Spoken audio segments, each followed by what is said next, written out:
देखिए last class में अपन ने डिस्कस किया था कि how financial statement of non profit organisation is prepared. तो मैंने आपको बताया था जब एक non profit organisation end of the year में जब अपने फाइनेंशियल स्टेटमेंट प्रिपेयर करती है तो एक तो वो क्या बनाते हैं, रिसिपेंट पेमेंट अकाउंट, सेकंड वो बनाते हैं इनकम एंड एक्सपेंडिचर अकाउंट, और थर्ड वो बनाते हैं क्या, बैलेंस शीट। उसके बाद फिर अपन कुछ इस चैप्टर की इंपॉर्टेंट टर्म्स डिस्कस कर रहे थे। उसके अंदर अपन ने सबसे पहले डिस्कस किया था सब्सक्रिप्शन। तो सब्सक्रिप्शन क्या थी? Subscription is a revenue income. Subscription is a revenue income for non profit organisation.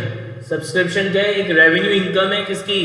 एक नॉन प्रॉफिट ऑर्गेनाइजेशन की। तो आपका जो करंट ईयर का सब्सक्रिप्शन है इसको अपन इनकम एंड एक्सपेंडिचर अकाउंट की इनकम साइड में शो करते हैं। जो आउटस्टैंडिंग सब्सक्रिप्शन होगा करंट ईयर का, तो जो इनकम आउटस्टैंडिंग होती है हमारी एसेट होती है, तो outstanding subscription of current year is shown on the asset side of the balance sheet.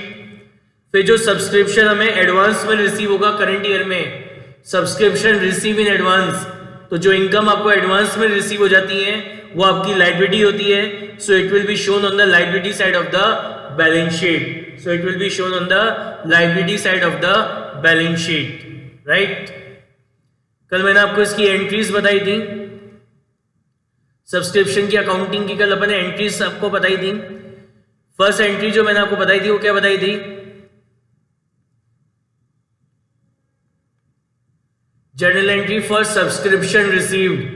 First entry मैंने बताई थी जब अपन को ड्यूरिंग द ईयर जब अपन को सब्सक्रिप्शन रिसीव होता है तो सब्सक्रिप्शन को रिसीव करने की अपन एंट्री पास करते हैं क्या? Bank account debit to subscription, bank account debit to subscription.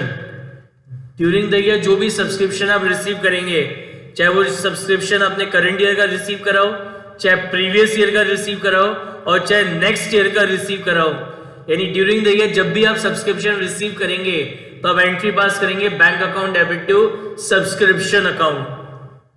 फिर सेकेंड एंट्री में होगी कब? At the end of the year. जब आपका अकाउंटिंग ईयर एंड होगा तो एट द एंड ऑफ द ईयर अपन एंट्री पास करेंगे फॉर आउटस्टैंडिंग सब्सक्रिप्शन। किसकी एंट्री पास करेंगे? Outstanding subscription of current year. कल अपन ने डिस्कस किया था हमारा जो इनकम एंड एक्सपेंडिचर अकाउंट है, income and expenditure account is prepared on accrual basis. जो हमारा इनकम एंड एक्सपेंडिचर अकाउंट है अपन एक्रूअल बेसिस पे बनाते हैं। And as per the accrual concept any income which is related to current year whether received or not is recorded in the books of account।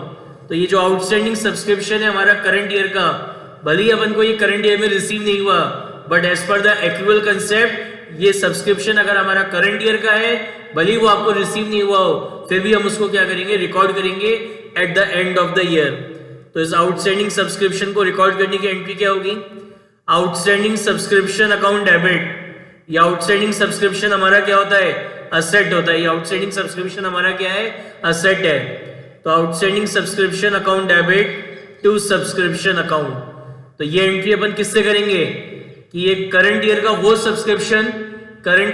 Subscription जो अपन को during the year receive नहीं हुआ, subscription which is not receive during the current year का वो subscription जो current year में receive नहीं हुआ, उससे अपन ये एंट्री पास करेंगे outstanding subscription to subscription account.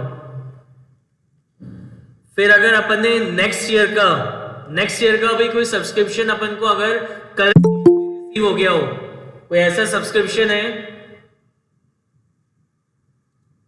Subscription है जो आपके नेक्स्ट ईयर से रिलेटेड है, subscription which is related to next accounting year, लेकिन अगर वो आपको करंट ईयर में अगर रिसीव हो गया है, तो क्योंकि रिसीव हो गया तो रिकॉर्ड करने की एंट्री तो करनी पड़ेगी। तो नेक्स्ट ईयर का सब्सक्रिप्शन जब करंट ईयर में रिसीव करेंगे तो अपन ये एंट्री पास करेंगे bank account debit to subscription.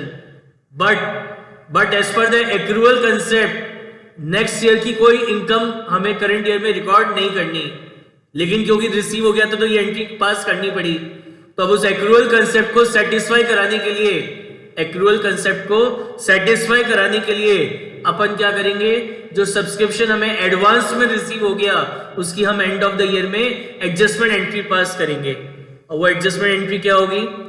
Adjustment entry हो जाएगी subscription account debit, subscription account debit to subscription receive in advance, to subscription receive in advance. और ये जो सब्सक्रिप्शन रिसीव इन एडवांस है ये आपकी क्या है? लायबिलिटी है। ये आपकी क्या है? Liability. It is your liability, right. अब ये जो सेकेंड और थर्ड एंट्री है, ये जो सेकेंड और थर्ड एंट्री है, ये नेक्स्ट ईयर की, जो आपका नेक्स्ट अकाउंटिंग ईयर होगा, नेक्स्ट अकाउंटिंग ईयर का जो फर्स्ट डे है, नेक्स्ट अकाउंटिंग ईयर का जो फर्स्ट डे है, that is 1 April, that is 1 अप्रैल। उस दिन ये दोनों एंट्री क्या होंगी? रिवर्स हो जाएंगी। इन दोनों एंट्री को अपन क्या करेंगे? रिवर्स कर देंगे।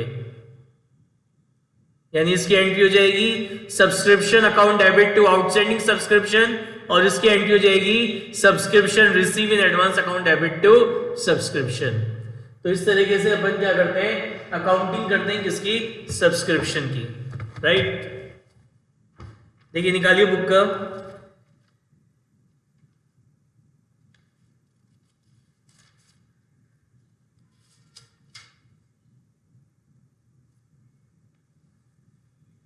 Take out illustration number 8. Take out illustration number 8.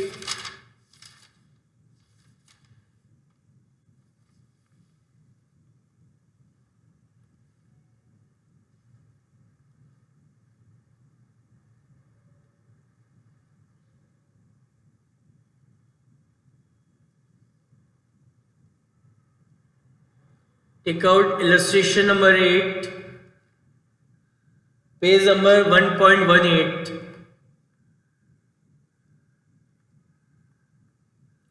Page number 1.18. Following is the information related to subscription of Savera Club for the year ended 31st March 2016. Subscription received during the year 70,000. Subscription outstanding on 31st March 2015, मतलब previous year में, last year में outstanding subscription था कितना? 17,000. Subscription receive in advance as on 31st March 2015, last year हमें 3250 का subscription advance में receive हुआ था। Subscription receive in advance on 31st March 2016, इस साल करंट ईयर में हमें 4670 का सब्सक्रिप्शन एडवांस में रिसीव हुआ। And subscription outstanding on 31st March, और करंट ईयर में 11,250 रुपीज का सब्सक्रिप्शन क्या था? आउटस्टैंडिंग था। अभी कह रहे हैं show the subscription in income and expenditure account for the year ended 31st March 2016 and opening and closing balance sheet. तो मैं आपको इसकी पूरी अकाउंटिंग करके बता रहा हूं, इसमें बोला नहीं है क्वेश्चन में, बट आपको समझाने के लिए मैं इसकी पूरी अकाउंटिंग करके आपको बता रहा हूं कि सब्सक्रिप्शन की अकाउंटिंग कैसे की जाती है। तो पूरी अकाउंटिंग अपन करते हैं इस क्वेश्चन की, सब्सक्रिप्शन की।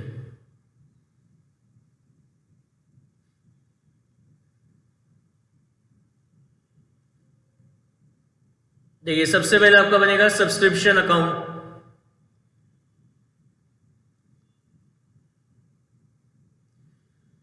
देन सब्सक्रिप्शन अकाउंट के बाद अपन बनाएंगे आउटस्टैंडिंग सब्सक्रिप्शन अकाउंट। उसके बाद अपन प्रिपेयर करेंगे कौन सा? Outstanding subscription account. उसके बाद फिर अपन प्रिपेयर करेंगे subscription receive in advance account, subscription receive in advance account, right. उसके बाद फिर अपन प्रिपेयर करेंगे ओपनिंग बैलेंस शीट।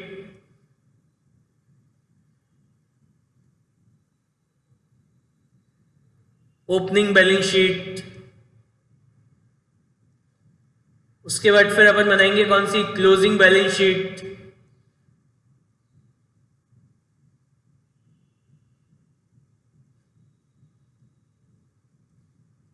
और फिर अपन बनाएंगे इनकम एंड एक्सपेंडिचर अकाउंट। क्या बनाएंगे अपन? अपना income and expenditure account.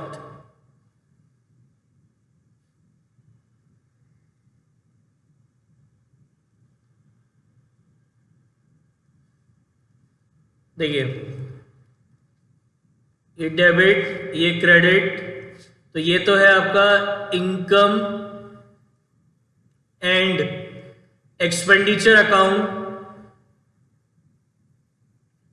income and expenditure account for the year ended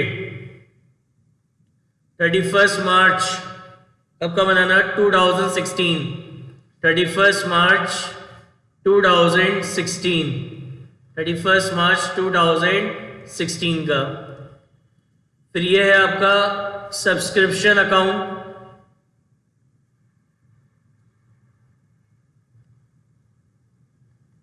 subscription account. उसके बाद फिर ये आपका outstanding subscription account, outstanding subscription account. फिर ये आपका subscription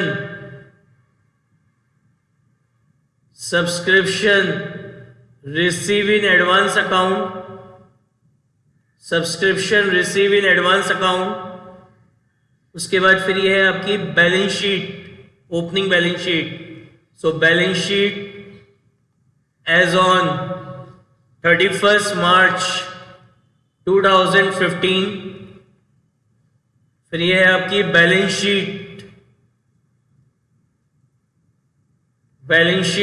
as on 31st March 2016, balance sheet as on 31st March 2016। तो सबसे पहले साल in the beginning of the year, last year subscription outstanding था 17,000 का, तो इसको आउटस्टैंडिंग सब्सक्रिप्शन आपका क्या होता है, असेट।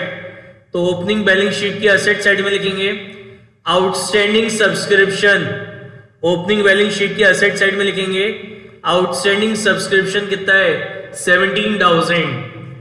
और मैंने आपको क्या बताया था कि प्रीवियस ईयर में जब सब्सक्रिप्शन आउटस्टैंडिंग था तो ये एंट्री पास करी होगी, आउटस्टैंडिंग सब्सक्रिप्शन टू सब्सक्रिप्शन। तो ये एंट्री अब नेक्स्ट ईयर में क्या होगी, रिवर्स होगी। नेक्स्ट ईयर में क्या होगी, रिवर्स होगी। यानी 1 अप्रैल 2015 को ये जो सब्सक्रिप्शन आउटस्टैंडिंग था लास्ट ईयर का, तो लास्ट ईयर इसकी क्या एंट्री पास करी थी, outstanding subscription account debit to subscription. तो 1 अप्रैल को भी एंट्री क्या होगी, रिवर्स होगी। एंट्री पास करेंगे subscription account debit to outstanding subscription account, subscription account debit to outstanding subscription account 17,000। तो सब्सक्रिप्शन अकाउंट को अपन ने डेबिट कराए, तो सब्सक्रिप्शन अकाउंट की डेबिट साइड में लिखेंगे यहाँ पे to outstanding subscription account, to outstanding subscription account कितना, 17,000। और आउटस्टैंडिंग सब्सक्रिप्शन अकाउंट की क्रेडिट साइड में आ जाएगा by subscription account, by subscription account कितना, 17,000। उसके बाद फिर सब्सक्रिप्शन रिसीव इन एडवांस है, तो in beginning of the year subscription receive in advance है 3250, यानी पिछले साल हमें 3250 का सब्सक्रिप्शन एडवांस में रिसीव करा हुआ था। तो पिछले साल इसकी ये एंट्री पास हुई होगी एंड ऑफ द ईयर में, क्या एंट्री पास हुई होगी इसकी ये एंड ऑफ द ईयर में, subscription account debit to subscription receive in advance. तो अब इसकी हम नेक्स्ट ईयर में क्या करेंगे, बिगिनिंग ऑफ द ईयर में इसकी रिवर्स एंट्री अपन पास करेंगे। तो यानी 1 अप्रैल 2015 हमारी एंट्री पास हो जाएगी subscription receive in advance account debit, subscription receive in advance account debit to subscription account, subscription receive in advance account debit to subscription account 3250। तो subscription receive in advance account को अपन ने debit करा है, किससे debit करा है, subscription से। तो यहां लिखेंगे टू सब्सक्रिप्शन अकाउंट 3250। और सब्सक्रिप्शन अकाउंट को अपन ने क्रेडिट करा है, किससे क्रेडिट करा है, सब्सक्रिप्शन रिसीव इन एडवांस से। तो यहां लिखेंगे by subscription receive in advance, by subscription receive in advance 3250। और ओपनिंग बैलेंस शीट की लायबिलिटी साइड में, ये आपकी लायबिलिटी है, ओपनिंग बैलेंस शीट की लायबिलिटी साइड में यहां लिखेंगे subscription receive in advance, subscription receive in advance 3250, 3250। अब subscription receive during the year आपको 70,000 का सब्सक्रिप्शन मिला, तो सब्सक्रिप्शन को रिसीव करने की एंट्री क्या होगी? Bank account debit to subscription. During the year आपको 70,000 का सब्सक्रिप्शन रिसीव हुआ है, तो एंट्री क्या पास होगी आपकी? Bank account debit to subscription account. तो सब्सक्रिप्शन अकाउंट की क्रेडिट साइड में अपन लिखेंगे, सब्सक्रिप्शन अकाउंट की क्रेडिट साइड में लिखेंगे by bank account. By bank account कितना सब्सक्रिप्शन मिला है आपको? 70,000। और यहां पे अपन एक और अकाउंट बनाएंगे, कौन सा? Receipt and payment account. तो जब आप रिसिपेंट पेमेंट अकाउंट बनाएंगे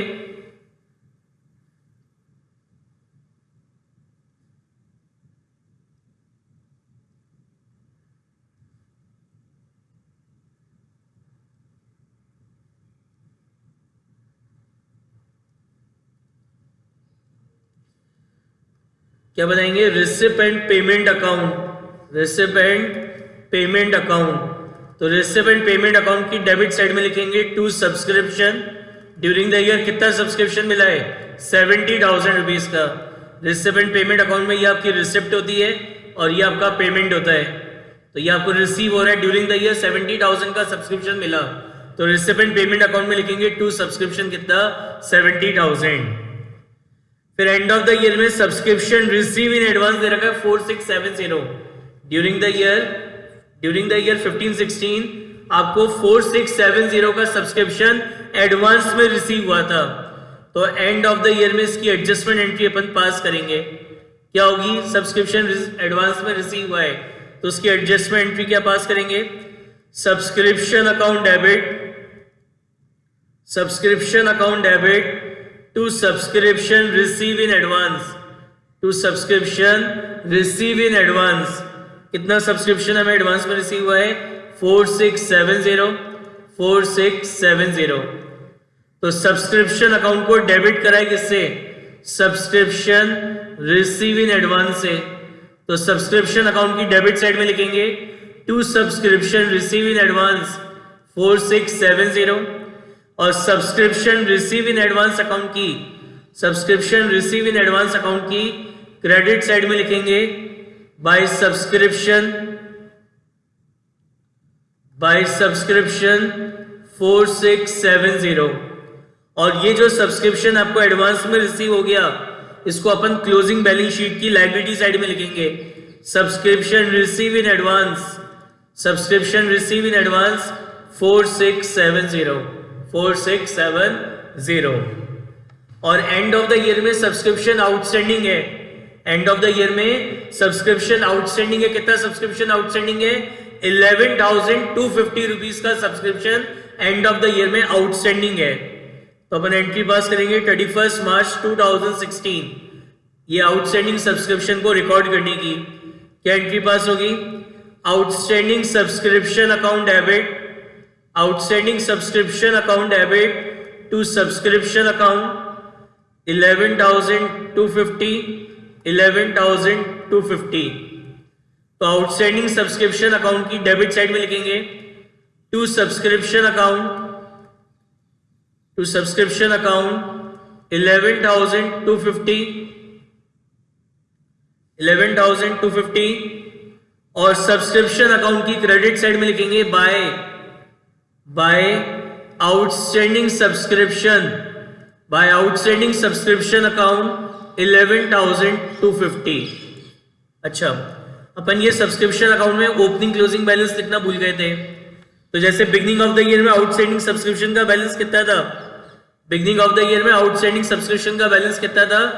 17,000। इसको एक बार नीचे लिखते हैं।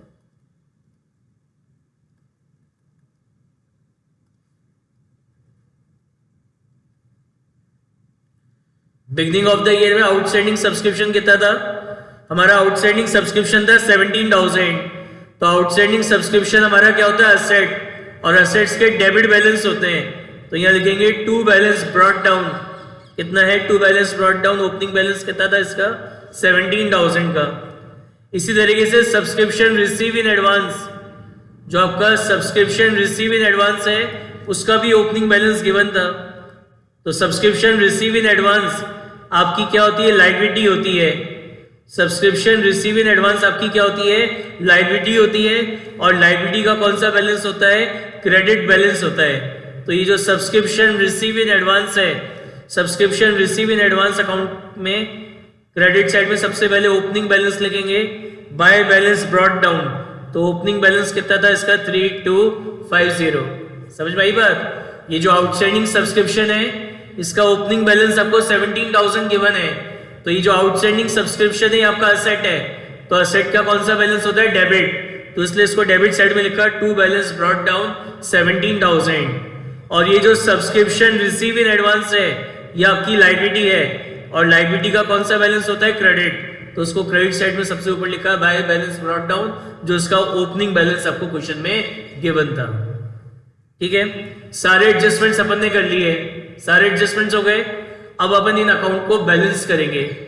तो सब्सक्रिप्शन अकाउंट का जो बैलेंस है, सब्सक्रिप्शन अकाउंट का जो बैलेंस है ये ट्रांसफर होगा कहां पे, इनकम एंड एक्सपेंडिचर अकाउंट में। कितना बैलेंस आ रहा है, 3250 प्लस 70,000 प्लस 11,250 माइनस 17,000 और माइनस 4670। तो इसका बैलेंस आ रहा है 62,830 बैलेंसिंग फिगर, 62,830 आ रहा है बैलेंसिंग फिगर। तो ये कहां पे ट्रांसफर होगा, इनकम एंड एक्सपेंडिचर अकाउंट में। तो to income and expenditure account, to income and expenditure account 62,830। तो क्या एंट्री होगी एंड ऑफ द ईयर में, 31 मार्च 2016 को क्या एंट्री हो जाएगी, subscription account debit to income and expenditure account, subscription account debit to income and expenditure account 62,830, 62,830। तो income and expenditure account की क्रेडिट साइड में लिखेंगे by subscription account, by subscription account 62,830। फिर आउटस्टैंडिंग सब्सक्रिप्शन है, इसका balance निकालेंगे by balance brought down. तो इसका जो बैलेंसिंग फिगर आ रहा है वो कितना आ रहा है, 11,250 बैलेंसिंग फिगर। और आउटस्टैंडिंग सब्सक्रिप्शन आपका असेट होता है, तो बैलेंस शीट के असेट साइड में लिखेंगे आउटस्टैंडिंग सब्सक्रिप्शन 11,250। फिर सब्सक्रिप्शन रिसीव इन एडवांस, इसका बैलेंस निकालेंगे तो लिखेंगे to balance carried down balancing figure. तो ये बैलेंसिंग फिगर आ रहा है 4670। तो यहां लिखेंगे subscription receive in advance 4670, right. तो इस तरीके से आपके सब्सक्रिप्शन की अकाउंटिंग होती है। अब मैंने तो इस क्वेश्चन में बोला नहीं था पूरी अकाउंटिंग करके बता दी, लेकिन सपोज करो अपन इस क्वेश्चन के अकॉर्डिंग चलते हैं। तो यहाँ पे आपसे कहा था एक तो ओपनिंग क्लोजिंग बैलेंस शीट बनानी है, तो ये तो आपकी ओपनिंग बैलेंस शीट हो गई, ये क्लोजिंग बैलेंस शीट हो गई। और दूसरा आपसे क्या कहा था, इनकम एंड एक्सपेंडिचर अकाउंट आपको बनाना है। तो अब इनकम एंड एक्सपेंडिचर अकाउंट में डायरेक्टली अमाउंट कैसे निकालेंगे 62,830, वो देखो। याद है कल क्या बताया था मैंने आपको कि इनकम एंड एक्सपेंडिचर अकाउंट की ये तो आपकी एक्सपेंडिचर साइड है और ये आपकी इनकम है। तो ये जो इनकम एंड एक्सपेंडिचर अकाउंट है ये किस पे बना रहे हैं अपन, एक्रूअल बेसिस पे। And as per the accrual basis any income which is related to current year, income which is related to current year whether received or not, चाहे मिले या ना मिले, हमें उसको यहाँ पे शो करना है। और इनकम जो हमारे प्रीवियस ईयर और नेक्स्ट ईयर से रिलेटेड है उसको इधर इनकम साइड में शो नहीं करना। तो बिगर ये अकाउंटिंग करें डायरेक्टली यहाँ पे कैसे अमाउंट निकालेंगे करंट ईयर के सब्सक्रिप्शन का, वो देखो। सबसे पहले यहाँ लिखेंगे बाय सब्सक्रिप्शन। करंट ईयर में कितना सब्सक्रिप्शन रिसीव हुआ है, 70,000 रुपीज का। स्टार्टिंग से बढ़ो, सब्सक्रिप्शन कितना रिसीव हुआ, 70,000 रुपीज का। प्रीवियस ईयर में 17,000 का, लास्ट ईयर 17,000 का सब्सक्रिप्शन आउटस्टैंडिंग था। लास्ट ईयर 17,000 का सब्सक्रिप्शन क्या था, आउटस्टैंडिंग था। तो मैं अज्यूम कर रहा हूं कि ये मेरे को करंट ईयर में रिसीव हो गया होगा। मैं अज्यूम कर रहा हूं कि लास्ट ईयर जो आपका लास्ट ईयर का आउटस्टैंडिंग सब्सक्रिप्शन था 17,000 का, ये मेरे को मेरे करंट ईयर में क्या हो गया होगा, रिसीव हो गया होगा। ये मैं अज्यूम कर रहा हूं। तो ये 17,000 का सब्सक्रिप्शन प्रीवियस ईयर का है जो मेरे को करंट ईयर में रिसीव हुआ है, यानी ये 70,000 में इंक्लूडेड है। This 17,000 is included in this 70,000, but ये जो 17,000 है ये तो मेरे प्रीवियस ईयर की इनकम है। ये जो 17,000 है ये तो मेरे प्रीवियस ईयर की इनकम है, और इस इनकम एंड एक्सपेंडिचर अकाउंट में प्रीवियस ईयर की कोई इनकम शो नहीं करनी। इस इनकम एंड एक्सपेंडिचर अकाउंट में प्रीवियस ईयर की कोई इनकम आपको शो नहीं करनी है। तो यहां से आपको लेस कर देंगे outstanding subscription of previous year. Outstanding subscription of previous year कितना, 17,000। इसी तरीके से subscription receive in advance. Last year आपको सब्सक्रिप्शन रिसीव हुआ था एडवांस में। लास्ट ईयर सब्सक्रिप्शन रिसीव हुआ था एडवांस में कितना, 3250 का सब्सक्रिप्शन आपको एडवांस में रिसीव हुआ था। तो लास्ट ईयर एडवांस में मिला था। तो मतलब क्या, कहने का मतलब क्या है, ये 3250 मेरे करंट ईयर का सब्सक्रिप्शन है। ये मेरे करंट ईयर का सब्सक्रिप्शन है जो मेरे को प्रीवियस ईयर में, जो मेरे को पिछले साल लास्ट ईयर क्या हो गया था, रिसीव हो गया था। तो यानी ये जो 3250 है ये मेरे करंट ईयर की इनकम है, बट ये मेरे को प्रीवियस ईयर में मिल गई थी।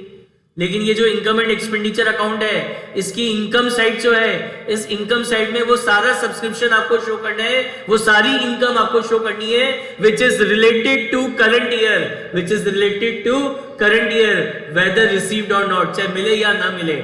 अगर कोई भी इनकम करंट ईयर से रिलेटेड है, फिर वो आपको करंट ईयर में चाहे रिसीव हुई हो या ना रिसीव हुई हो, आपको उसको यहाँ पे इनकम साइड में क्या करना है, शो करना है। तो ये 3250 का सब्सक्रिप्शन मेरा करंट ईयर का सब्सक्रिप्शन था, बट ये प्रीवियस ईयर में रिसीव हो गया।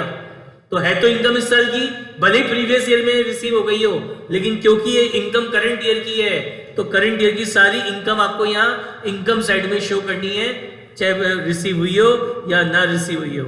तो इसमें ऐड करेंगे subscription receive in advance, subscription receive in advance in previous year, 3250।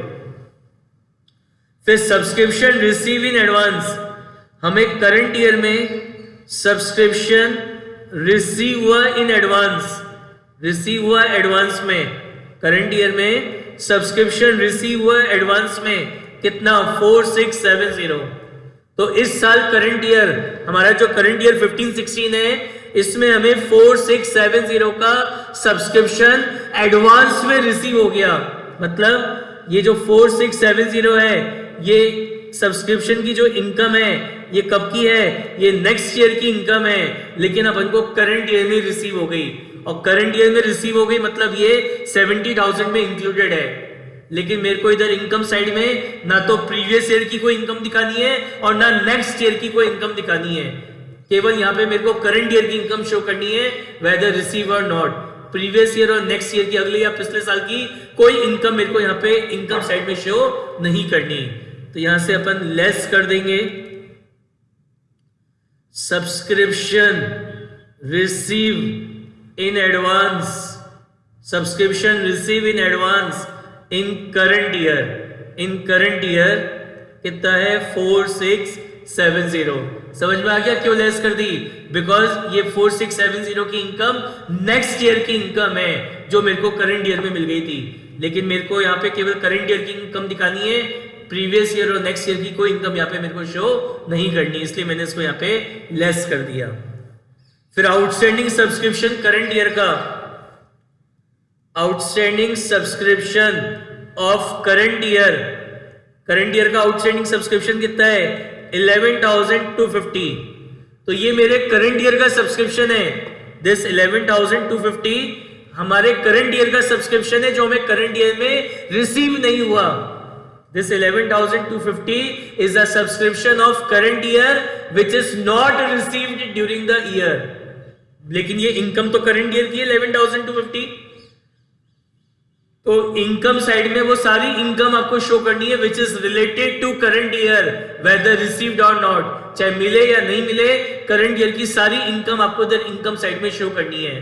तो ये 11,250 की इनकम ये हमारे करंट ईयर की इनकम है जो करंट ईयर में रिसीव नहीं हुई. लेकिन क्योंकि इनकम तो करंट ईयर की है इसलिए यहां पे आपको शो करनी है. तो यहां पे आप ऐड करेंगे outstanding subscription of current year. Outstanding subscription of current year 11,250. 11,250. तो अब इसको एडलेस करेंगे, कितना आएगा? 70,000 माइनस 17,000 प्लस 3250 माइनस 4670 और प्लस क्या करेंगे 11,250. तो ये आएगा आपका 62,830. तो जैसे इस क्वेश्चन में आपसे क्या बोला था, इस क्वेश्चन में आपसे बोला था show the subscription and income and expenditure account. तो आपको इस तरीके से शो करना है. वो जो मैंने आपको अकाउंटिंग करके बताई थी वो तो एज अ प्रैक्टिस मैंने आपको करके बताई है. बट अगर एग्जाम में ये क्वेश्चन आता है तो केवल आपको ये ही शो करना है, वो पूरी अकाउंटिंग करने की जरूरत नहीं है. आप इस तरीके से प्लस माइनस करके आप यहाँ पे इसको शो करेंगे. और दूसरा आपसे क्या कहा था कि ओपनिंग और क्लोजिंग बैलेंस शीट आपको बनानी है. तो केवल ये ओपनिंग क्लोजिंग बैलेंस शीट में प्रेजेंटेशन हो गया और ये इनकम एंड एक्सपेंडिचर अकाउंट में हो गया. राइट.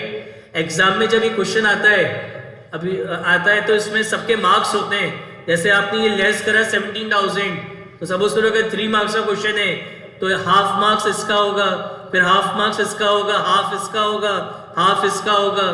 कितने हो गए? 2 मार्क्स. और फिर ये जो हाफ मार्क्स इसका हो गया, हाफ इसका हो गया. तो इस तरीके से इन सब चीजों के मार्क्स होते हैं एग्जाम में. अगर जैसे 4 मार्क्स में आता है तो हाफ मार्क्स का ये हो जाएगा, हाफ का ये हो गया, हाफ का ये हो गया और हाफ का ये हो गया.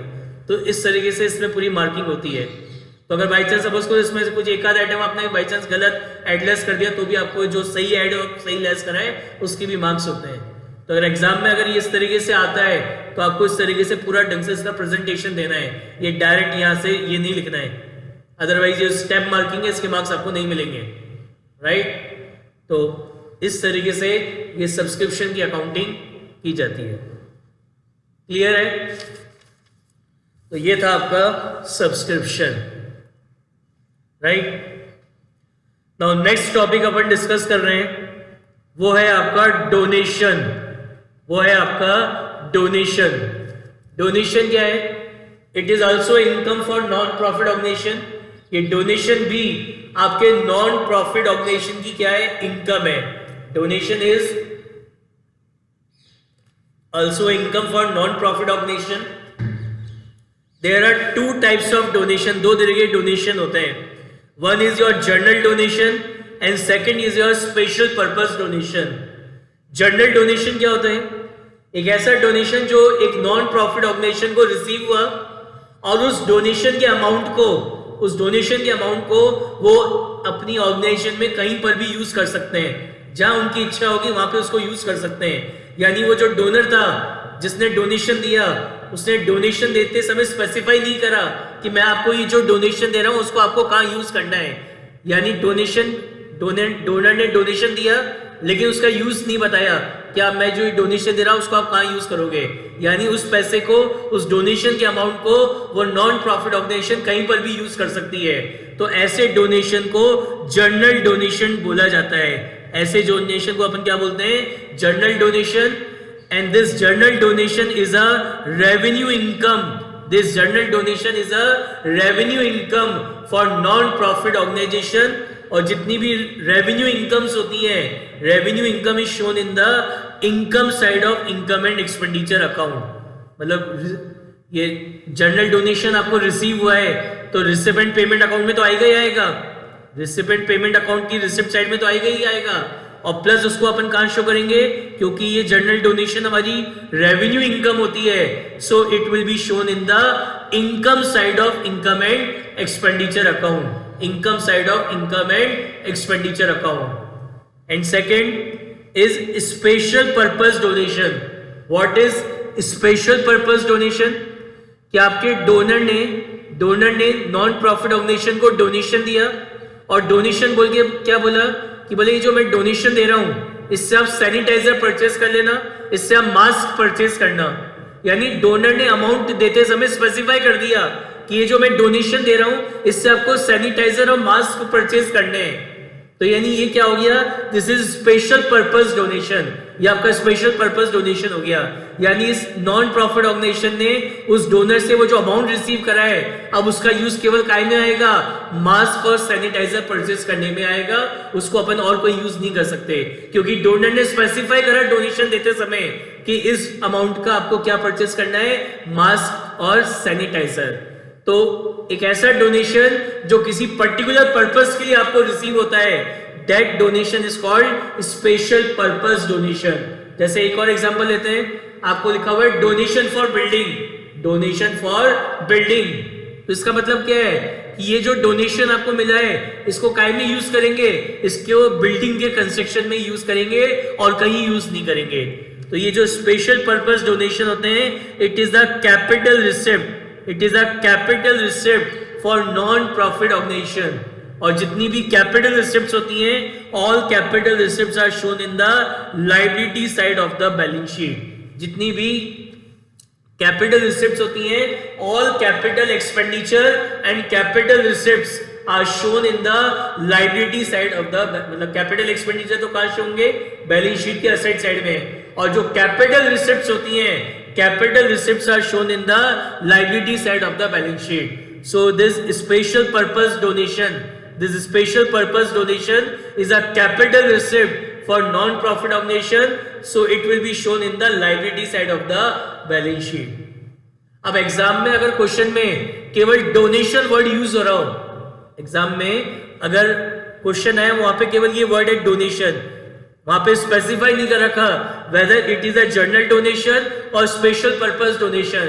सो in case of silence donation will be treated as general donation.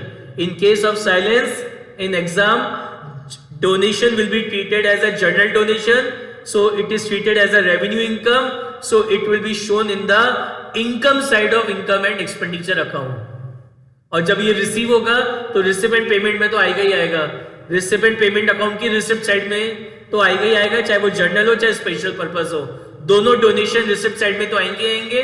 और रिसिप्ट साइड के बाद बात आती है इनकम एंड एक्सपेंडिचर की, तो अगर वो जनरल डोनेशन हुआ तब तो वो इनकम साइड में शो होगा, इनकम एंड एक्सपेंडिचर अकाउंट की, और अगर वो स्पेशल पर्पस डोनेशन है तो उसको अपन कहां पे शो करेंगे, बैलेंस शीट की लायबिलिटी साइड में अपन उसको क्या करेंगे, शो करेंगे। समझ में आ गई बात? तो ये था आपका डोनेशन। क्लियर?